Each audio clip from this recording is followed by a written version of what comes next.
हे आहे आपलं कोकण आणि हे आहेत आपल्या कोकणातील सुंदर असे रस्ते, नजारे.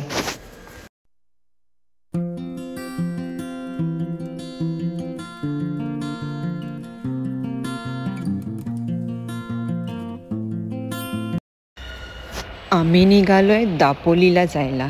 चला तर मग आमच्यासोबत दापोलीला. आणि ही आहे आपल्या कोकणातील सुंदर अशी संध्याकाळ. पाहतच राहावं, संपूच नये अशी संध्याकाळ.